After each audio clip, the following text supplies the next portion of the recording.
So, hey guys, how are you all? I hope you guys are doing well. So, welcome back to another video. My name is Yogesh Kandpal and आप देख रहे हैं candy blogs. Video में हम बात करेंगे कि डॉक्यूमेंट्स क्या क्या चाहिए भाई वीज़ा, स्टूडेंट वीज़ा के लिए, और know what type documents required before filing the visa and क्या क्या होता है ब्रो, सब बताएं। I am gonna tell you all about this in this video. तो गाइस बने हाथ में बने रहिए। और उससे पहले मैं आपको बता दूं कि मैं कहाँ जा रहा हूँ अपनी स्टडी के लिए। So I am going Europe basically, लेकिन यूरोप में कहाँ जा रहा हूँ मैं I will be telling you in the coming video guys. तो तब तक यार थोड़ा सस्पेंस तो बना के रखो।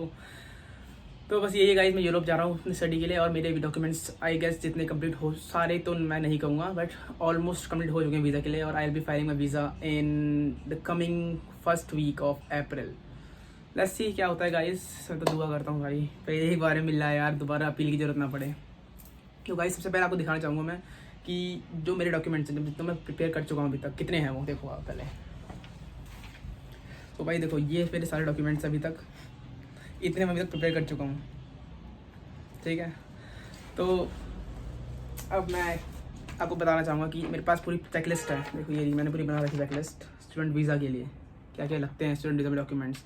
तो भाई आपको एक एक करके आई will be reading and I will telling about, not briefly, थोड़ा आपको बताऊंगा एक्सप्लेन करके क्या क्या डॉक्यूमेंट हैं ये और कैसे आप प्रिपेयर कर सकते हो। ये चेकलिस्ट साथ में। और चलो अब मैं बताता हूँ आपको एक डॉक्यूमेंट क्या क्या है। और ये लिस्ट मैंने अपने आप नहीं बनाई है, ये मुझे मेरी कंसल्टेंसी एजेंसी ने दी है। जैसे मैंने अपने वीज़ा डॉक्यूमेंट इसी से सारे प्रिपेयर किए हैं। सो गाइस चलो करते हैं। पहला डॉक्यूमेंट है अकेडमिक बैकग्राउंड। सो थोड़ा जल्दी बताऊंगा मैं बिकॉज बहुत ज़्यादा है और वीडियो बहुत लंबी जाएगी, तो सॉरी फॉर दैट, पहले से ही बोल रहा हूँ आपको मैं। तो पहला है अकेडमिक बैकग्राउंड, जिसमें आपको अपनी पूरी 10th 12th और बैचलर जिसमें भी करी है आपने, in what ever stream you did, you have to show them original documents, not a photo copy. पहले बता रहा हूँ गाइस, मैं आपको फोटो कॉपी सबमिट नहीं करनी है। आपको जब एम्बेसी जाओगे, VFX जाओगे, तो आपको ओरिजिनल डॉक्यूमेंट मांगेंगे। आपको साथ में एक कलर कॉपी पूरा सेट ले जाना है उसका, ताकि वहाँ स्कैन करके अपने अपलोड कर सकें वो। सो यही है 3 document, the 10th 12th and bachelors पूरी।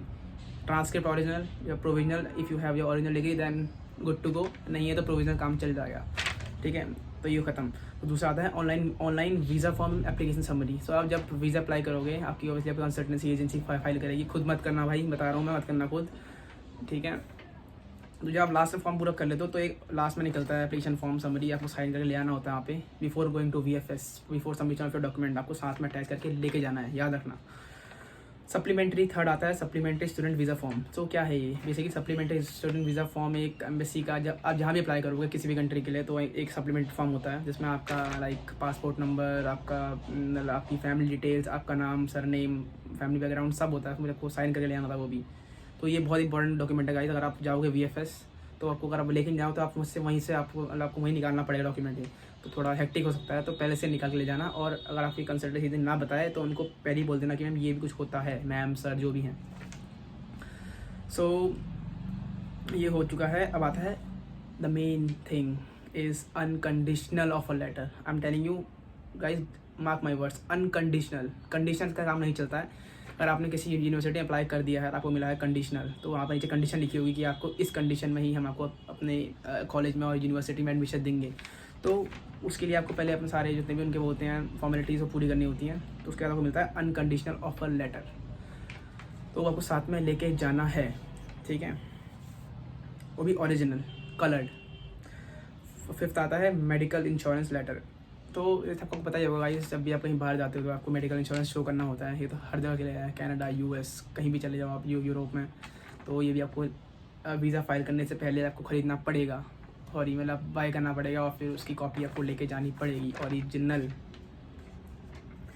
अब आता है सिस डॉक्यूमेंट, वो है fee receipt and TT copy of fee paid. So basically ये वही है कि आपने how much fees you paid till now, तो आपको जितना है कि अगर यूरोप में जाओगे तो जितना मुझे पता है कि अगर आपको 6000 से ऊपर फीस, तो आपको पूरी 6000 तो मिनिमम पे करनी ही पड़ेगी बिफोर फाइलिंग द वीज़ा। तो मैं तो रिकमेंड करूँगा कि पूरी फीस पे करके ही जाओ अगर आपके पास फ़ंड है, बिकॉज इसमें आपको थोड़े चांसेस बढ़ जाते हैं वीज़ा के। वही है उसकी फ़ी रिसिप्ट, जब आप पे करते हो किसी एजेंट के थ्रू तो आपको एक रिसिप्ट मिलती है कि आपने फ़ी पे कर दी है, तो वो ले जाना है आपको। TT कॉपी वही होती है, बैंक स्विफ्ट कॉपी होती है बेसिकली, जब भी आप पे करते हो इलेक्ट्रॉनिकली या फिर किसी पे कराते हो तो उसकी कॉपी होती है। अगर आपको सब इन डॉक्यूमेंट सबके आपको चाहिए ना कि कैसे मतलब होता है डॉक्यूमेंट दिखते हैं, तो मुझे कमेंट बता दो, मैं आपको नई वीडियो बना के हर एक डॉक्यूमेंट दिखाऊंगा ऐसे करके, ठीक है। तो जो आता है 7th PCC, जो कि अभी तक मेरा भी नहीं आया यार भाई, कब आएगा यार। ये है पुलिस क्लियरेंस सर्टिफिकेट। इसकी बहुत अर्जेंट, मतलब कहते हैं बहुत इंपॉर्टेंट डॉक्यूमेंट है। इसके बिना आपका वीज़ा नहीं लग सकता ब्रो, लग ही नहीं सकता। बिकॉज ये है एक कि आपकी कोई you don't have any criminal background in India, एक प्रूफ होता है बेसिकली, पुलिस से बनता है ये। और 8th डॉक्यूमेंट है IELTS TOEFL PTE PSN test of English और Duolingo, whatever English test you give for the admission in particular universities in any of the country. तो इसके आस आपको TRF रिपोर्ट, मतलब एक वही होता है यार, फोटोकॉपी तो नहीं, एक प्रिंट आउट होता है TRF की, वो ले आनी, वो तुम्हें दिखानी है और वो तुम्हें सबमिट करनी है document. 9th work experience freshers है ब्रो। तो गाइस देखो, वर्क एक्सपीरियंस बहुत से लोग होते हैं कि जिसने लाइक अपना बैचलर्स कंप्लीट करके कहीं जॉब कर ली होती है 1-2 साल, तो वो होता है वर्क एक्सपीरियंस। उसके बाद वो जाना चाहता है मास्टर्स के लिए, है तो वेल गुड टू गो। अगर नहीं है then also you can go. ऐसा कुछ नहीं है कि आप नहीं जा सकते। अगर आपने इंटर्न करी है वो भी बेस्ट है, जैसे कि मैंने करी है भाई 3 इंटर्न भाई। 10th डॉक्यूमेंट 9 हो चुके हैं, 10th है ये। Relationship proof with sponsor. तो जो आपका स्पॉन्सर है, जो आपको मतलब बेसिकली आपको फंड दे रहा है वहाँ पढ़ने के लिए, जो आपको यहाँ से भेज रहा है, आपके फादर ही होंगे, आपके मतलब ब्लड रिलेशन में ही होना चाहिए वो। मुझे पता है, मुझे तो ऐसे बताया गया सबने, ब्लड रिलेशन में ही होना चाहिए। तो फादर मदर जो भी है उसके हाथ रिलेशनशिप प्रूफ। और बर्थ सर्टिफिकेट है, मेरे पास भी था, लेकिन दिक्कत क्या हुई थी, मेरा हिंदी में था, बहुत पहले बना था ना, और I was born in the village in Uttarakhand, तो हिंदी में था, तो नहीं चलेगा। अगर हिंदी में है तो उसे आपको पहले मिनिस्ट्री समथिंग, उसे ना आपको इंग्लिश में कन्वर्ट करना पड़ता है, मिनिस्ट्री ऑफ एक्सटर्नल अफेयर्स के थ्रू कोई एजेंट ऐसे होता है, मुझे पक्का नहीं पता, आप सर्च कर लेना, या होगा तो मैं बता दूँगा आपको नेक्स्ट वीडियो में। तो यही है, अगर वो नहीं है बर्थ सर्टिफिकेट इंग्लिश में, तो you can give your PAN card. So बहुत ईजी थिंग है, तो सबके पास होता है आजकल, पता है मुझे। तो पैन कार्ड दे सकते हो आप रिलेशनशिप प्रूफ विद स्पॉन्सर के लिए।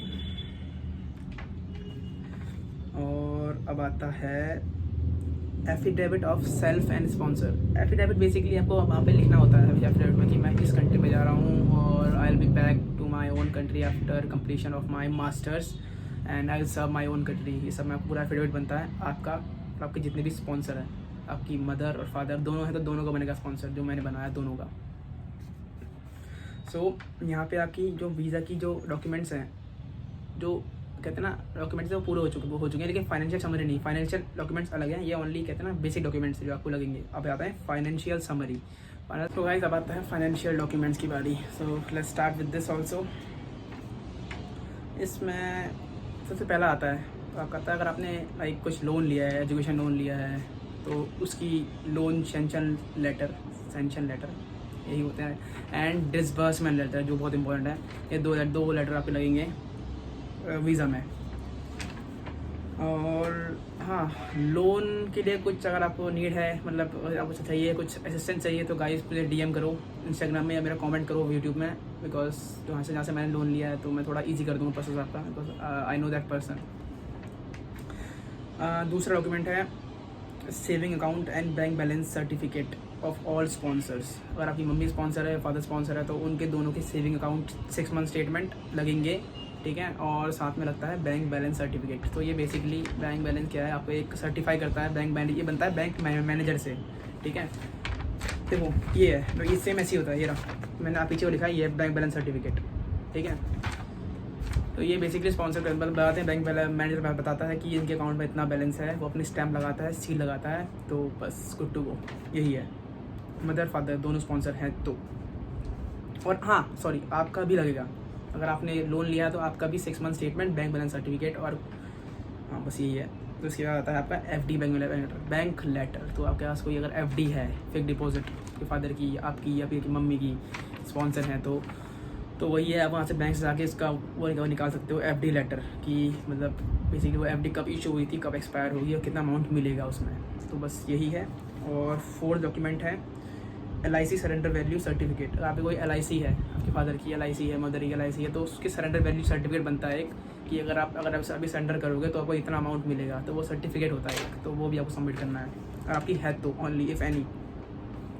5th and the very most important document, the very most important, ITR returns, income tax returns. आपके अगर फादर जॉब पे हैं, मतलब कोई पता है ना कि सैलरीड हैं आपकी फादर मदर, अगर आप दोनों का शो करना है तो दोनों के ITRs लगेंगे 3 ईयर्स, मिनिमम 3 ईयर्स। वैसे मुझे 3 ईयर्स बोला था, तो मैं आपको 3 ईयर्स बता रहा हूँ। तो 3 ईयर्स ITR रिटर्न।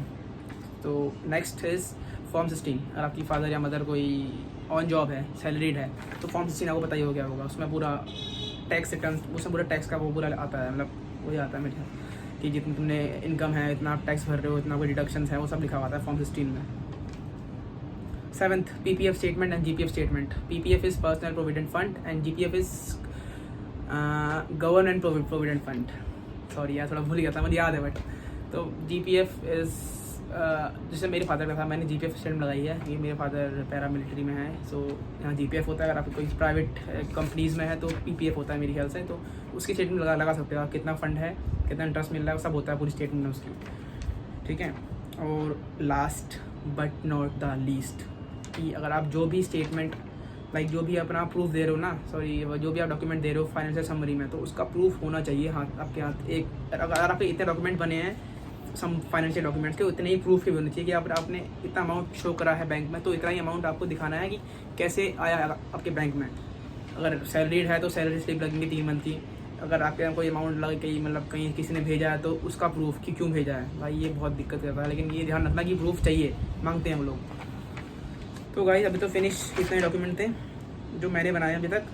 मेरे इतने डॉक्यूमेंट है पूरे, हाँ, जो बना चुका हूँ अभी तक। ये देखने में लग रहे हैं कि इतने ही हैं, 8, 16, 16 डॉक्यूमेंट हैं। लेकिन भाई जब इसे प्रिपेयर करोगे थोड़ा टाइम लगेगा, तो अभी से स्टार्ट कर दो प्रिपेयर करना, ताकि लास्ट में आपको कोई हरी ना हो और कोई दिक्कत ना हो।